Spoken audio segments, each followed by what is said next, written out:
The narcissist reality. Man, they have their world is different, isn't it? They have a world that they actually have these unwritten expectations, and and they have a kind of this little company going. It's a company, right? They're the CEO, and anyone who happens to disgracefully, well, it is, it's not graciously, disgracefully cross paths, have a path that they cross into or they enter into their lives, you can be you can be guaranteed that you are going to be disgraced. So, which means grace leaves you, right?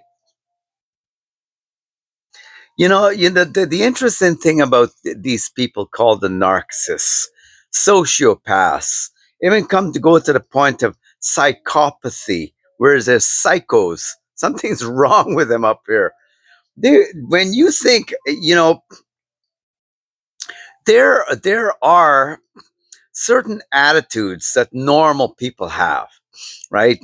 You don't step past certain boundaries, and you don't manners are so important. It is such an icky feeling to step past into the boundary of a person and to do things to them. You anyone who's normal feel it to the point that you kind of go, ugh, yuck. Could not even do that. Not so with these people. The thing is, they're running a shit show. Excuse me, the term shit poo show, right? It's a circus with these people. And I've heard people said about them being backwards too. They have, and the thing is, like, I mean, I'm sure some of you listen. I'm just reiterating what I'm discovering is that they see you as an employee. When you enter into their life, you have become hired, right? You're a hired hand. Now, they may flatter you and make you feel that you're kind of like a vice president in their company. And they have this air about them. It is such a self-important air atmosphere. And before you know it, you have this sense, this feeling that you're kind of like part of something big, you know? And really, it's a big, massive poo show because the more you get into it, you're working for free. It's like it is about insane. And I mean, don't get me wrong, we're saying this. It's about insane. It's going to work for a huge company, and they're actually able to sell you the bill of goods that you're doing a huge good when you volunteer, right? These people are like this. You're their volunteers, whether you like it, you're their hired helper, their sidekick. And let me just go on in this, that they really are running a serious poo show. Oh my goodness! It is on such a level of complete nonsense. It's like you kind of like you just got to give your head a shake. Go, what am I even doing here?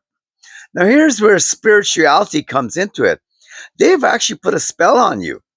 These people emanating from them. There are spiritual hosts. They're hosting certain types of evil spirits in their life, and that is where it gets serious. And it ought to, for anyone that gets trapped by them. If you were to rent from these people, there are certain code of ethics that when it comes to even renting from a person, it's if you rent from anybody, you're basically entering into a business relationship with them.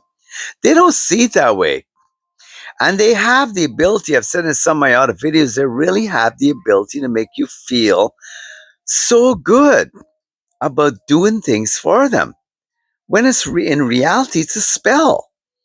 They're able to reach into genetic code of goodness and to extortion.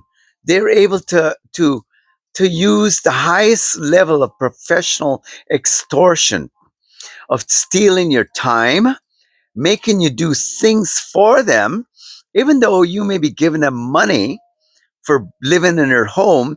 They're not going to exchange nothing with you in return. They make you feel actually very privileged. Now, when it comes to entering into any kind of friendship, relationship, even just getting to know them, they're really after everything that you have. You're basically, some people would say, a friends with benefits. No, you're basically an employed, hired hand with benefits. And whether you don't, you see that now, get to know them more, because they will dictate to you. They don't see. They don't believe in walking side by side, and they're able to really present themselves in such a good light that you kind of like it really takes a certain amount of shaking of the head to thinking, I mean, no, wait a second here. This isn't normal. This person's not normal. Now, I've read and I've heard, and it helps you to cope with it even more. You're dealing with a little child. You're dealing with a self-entitled, twisted child, a child that does not, will never grow. And when you're playing an adult interaction with them, they're playing a childish, let's sit in the mud together and let's play marbles together in the mud in kindergarten. And that's who they are. They will harm you and laugh and make it into a joke. And before you know it, you're laughing along with them. Now, getting them back to the area of spiritual activity, there, there are there are certain levels of evil spirits that are behind the scenes through that person. I mean, you don't see it, but the atmosphere is what causes you to stay and to obey. Because when it comes down to it, anyone in a right mind, once they break away from the spell, some people call it the narcissist fog. Once you break away from it, you really do, you really begin to realize there's something otherworldly at work here, that I'm having this interaction with this person and I can't seem to break free from it. Because in the spiritual world, we don't, we a lot of times, unless we have our eyes open to be able to see. Now, it would be a real blessing. It really would. If you can actually have your eyes so opened to see the entity that is with that person, it helps you to cope with breaking away from them when you really are having a transaction, interaction with evil spirits. These people come with a lot. And one of the things that makes them really so dangerous is that be careful of their words and stuff they're saying to you, because there's witchcraft. They can actually put spells. They can actually, without you even getting it, they can make certain suggestions, and you will willfully on your side, you will willfully do what they ask of you, because it is witchcraft. You know,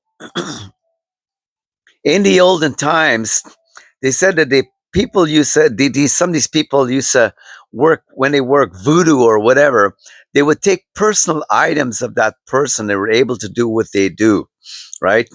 If they weren't able to do what they can do, okay, there would not be any real credibility to their power. Now, it is called the powers of darkness. How do we break away from a lot of this? I think the Bible says that the simple, or them who kind of like, they don't really want to believe this, pass on and are punished by it. But it said the prudent foresees that evil, sees it ahead of time. And when a person's walking towards them, they see it and they avoid it. They turn away. They go the other way. The saddest thing, and it is truth, I speak from experience, a lot of prudence does not come but by experience, harsh experience. We grow into it. It is blessed if a person has been taught it well by loving parents. Now you see, we are literally on a repeat show, a repeat shit show. Not for a lot of people, but for a lot of people, nevertheless, who go into these situations because the repeat show is happening way back. So they are. It is very easy to be taken and taken advantage of because you already have a certain level of bondage and attachment to it. God, in His mercies, will sometimes only allow it to go so far. Now, here's the kicker. It says that because they refused the truth, God gave them over. Now, here's the part of it that you grow in your life. That when the truth is so blatant before you in a person who does not resemble your mom, your brother, your sister, or your father, or whomever who would have had a deeper impact that is causing you to experience that same entity from way back, okay, is that you have the ability now with this different person who's also dealing with their own bondages. You have the freedom to see the truth of it. And the best thing you can do for any narcissist, the best thing you can do for them is to reject them. Because what happens if you play along with it, they will never, ever grow out and really come to the place where they have to say, look, I have a problem. The only way they can actually come out of it is you can be the marker. You could be the very arrow that strikes the mark and hits them so hard that they have to really take a hard look at themselves. That's what makes people who are dangerous so troubling is they have a strong ability to reject truth and to even walk away from it inside. Who are they fooling? They ain't fooling nobody. They're not fooling nobody. And it's harsh, it's very harsh because you can't see their end. And it's not good. The Bible even says that about the wicked and their end. You know, they spread their wings and they appear so mighty, but you consider their end, and it's not ever going to be good. So I'm just going to leave you with this inspiration for today. It is to your highest point if you've already done it, but to do it more, not to contemplate, not to play around with, not to get into the arena of trying to be psychologists or whatever with them. Just turn around and walk away because they have employed you and they are only after one thing, your benefits, and they will do a lot of harm. And I'll just end with it. They really do have the ability to block your good immediately as soon as you enter into their environment because their environment is cursed. So I'll leave you with that. It's a very serious, and they are incredibly dangerous, very dangerous. That's between them and God, man.